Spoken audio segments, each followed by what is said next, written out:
सभी को प्रणाम। तो शुरू करते हैं पार्ट 3। ब्रह्मा जी ने वाल्मीकि जी को रामायण लिखने की प्रेरणा दी। तो शुरू करते हैं। शिकारी को दिए गए अपने शाप के बारे में उनका चिंतन जारी था।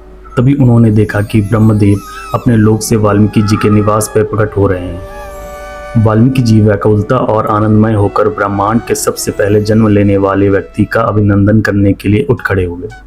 जब ब्रह्मा जी वाल्मीकि जी के सामने प्रकट हुए तब वाल्मीकि जी ने श्री ब्रह्मा जी को सादर पूर्वक प्रणाम किया और अत्यंत सादर और श्रद्धा पूर्वक उनकी पूजा की।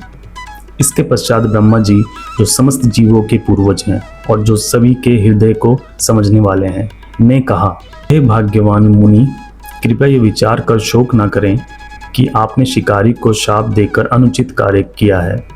वास्तव में जो शब्द आपने क्रोध में आकर उच्चारित किए वे मेरे थे। एक महान कार्य को संपन्न करने के लिए प्रेरणा प्रदान करने के उद्देश्य से वे शब्द आपके मुख से उच्चारित करवाए गए थे। अब समय आ गया है कि आप भगवान रामचंद्र की जीवन की कथा, प्रसिद्ध अलौकिक दिव्य लीलाएं जो विश्व के परम कल्याण हेतु है, की रचना करें।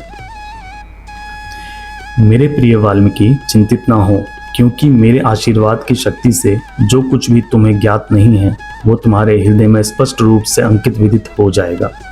इस प्रकार मेरी कृपा से तुम्हारे द्वारा रचित रामायण की कथा त्रुटि रहित होगी। वाल्मीकि जी को यह आशीर्वाद देकर ब्रह्मा जी अपने दिव्य हंस वाहन पर सभी को आश्चर्यचकित करते हुए अपने धाम की ओर चल दिए। ब्रह्मा जी के निर्देश अनुसार वाल्मीकि जी भगवान राम के अवतार की घटनाओं को अपने हृदय में स्पष्ट देखा। तत्पश्चात वाल्मीकि जी 24,000 श्लोकों में रामायण की रचना की। इस महान काव्य को पूर्ण करने के बाद वे सोचने लगे कि इस काव्य की शिक्षा किसे दी जाए जो इसे कंठस्थ कर विश्व भर में इसका प्रचार करे। जब वाल्मीकि जी इस प्रकार विचार मग्न थे तब उनके शिष्य लव और कुश, जो ऋषियों के वेश में थे, उनके सम्मुख प्रस्तुत हुए और उन्होंने दिनचर्या के अनुसार उनके चरण स्पर्श किए। वनवास के पश्चात सीता माता ने इन जुड़वा भाइयों को जन्म दिया था और तब से वे दोनों वाल्मीकि जी की देखरेख में रहने लगे। सीता माता को व्यवस्था पूर्वक त्याग किया गया। जब अयोध्या की एक निवासी ने 10 शीश वाले राक्षस रावण के द्वारा स्पर्श किए जाने पर उनकी पवित्रता पर संदेह किया। इस प्रकार से भगवान रामचंद्र जी को उनका त्याग करने हेतु विवश किया गया। पार्ट 3 यहीं समाप्त।